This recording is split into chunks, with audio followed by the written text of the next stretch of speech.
আজকেও একটা খুব সুন্দর ভৌতিক গল্প নিয়ে চলে এসেছি। বন্ধুরা, গল্পটা তোমরা সবাই মনোযোগ সহকারে শুনবে। ঢং ঢং ঢং। অবশেষে রাত 12টা বাজে। অধীর আগ্রহে এতক্ষণ প্রতীক্ষা করছিলাম অভীষ্ট মুহূর্তের জন্য। এখনই আমার স্বপ্ন পূরণের পালা। প্রমাণ হয়ে যাবে অশুভ আত্মা আছে কি নেই।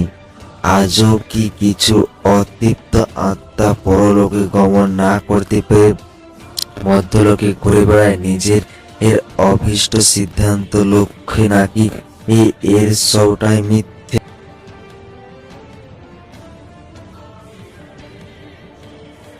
আচ্ছা, আর সবটা কি কল্পনার মায়াজাল আর মিথ্যা, না এর মধ্যে লুকিয়ে আছে এক চরম সত্য?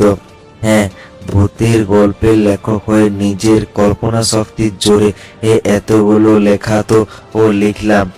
এরপর দেখা যাক আজ সঠিক প্রত্যক্ষ করতে পারি কিনা।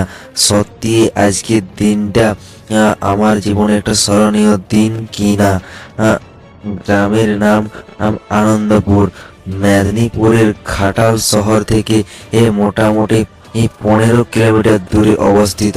ও শাল সেগুনের জঙ্গলের কোলে আর লাল মাটির দেশে অবস্থিত এক প্রত্যন্ত গ্রাম। বেশিরভাগই আদিবাসীদের বাস, তবে চৌধুরীরা বেশ বড় লোক। গল্প লেখক হবার সূত্রে এই গ্রামের জমিদার উদয়নারায়ণ চৌধুরীর সাথে আমার বেশ আলাপ হয়েছে। উদয়বাবু আবার ভূতের গল্প পড়তে খুবই ভালোবাসেন। সেই সূত্রে তিনি সুভাষীকে চিনবেন না, তা কি হতে পারে? হ্যাঁ, আমি সুভাষিক আচার্য ও বাংলার ভৌতিক সাহিত্যের একজন নক্ষত্র।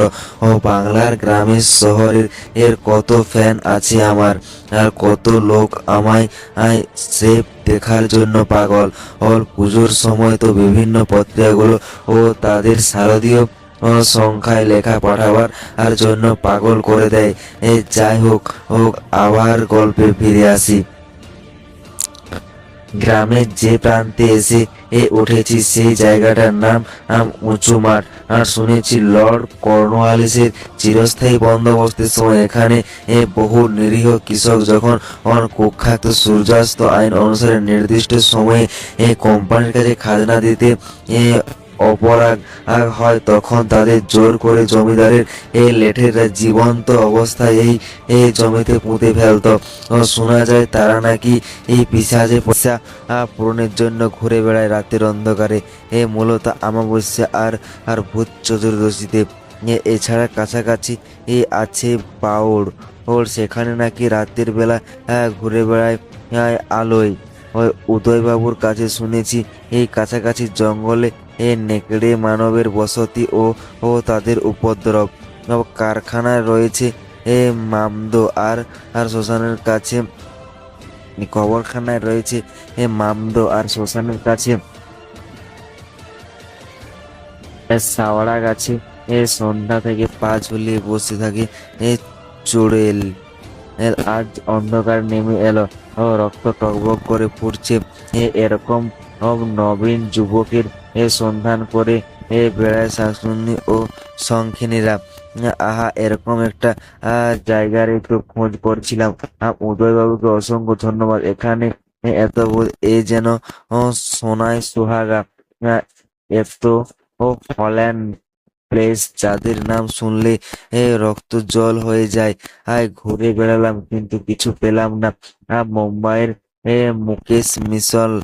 মুকেশ মিলস থেকে রাজস্থানের ভানগড় और एक से बढ़कर एक। আর আর যেন পরম বৈষ্ণবের জন্য হাতের কাছে বৃন্দাবন। যাই হোক, এখানে এসে অভীষ্ট সিদ্ধি হয় কিনা সেটাই দেখার। আর হ্যাঁ, এবার একটু বলি, আমি এখানে এসেছি একটা এক্সপেরিমেন্ট করতে। ভূত আছে কি নেই আর তার জন্য খুঁজতে বেরিয়েছি মধ্যরাতে অতিথি ব্ল্যান্ডি ম্যারিকে। ব্ল্যান্ডি ম্যারি, হ্যাঁ ঠিকই ধরেছেন।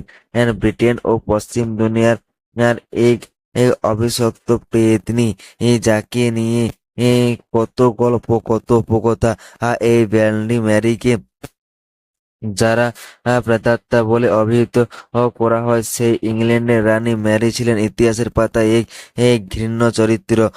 কত পুরুষের সাথে অবৈধ সম্পর্কে লিপ্ত হয়ে যৌবনের স্বাদ মিটে গেল নিজের নাম নাম রটনার জন্য প্রেমা স্পন্দনের গুপ্ত হত্যা করেছেন। কতবার নিজের গর্ভপাত করেছিলেন, তার তার ইয়ত্তা নেই। এই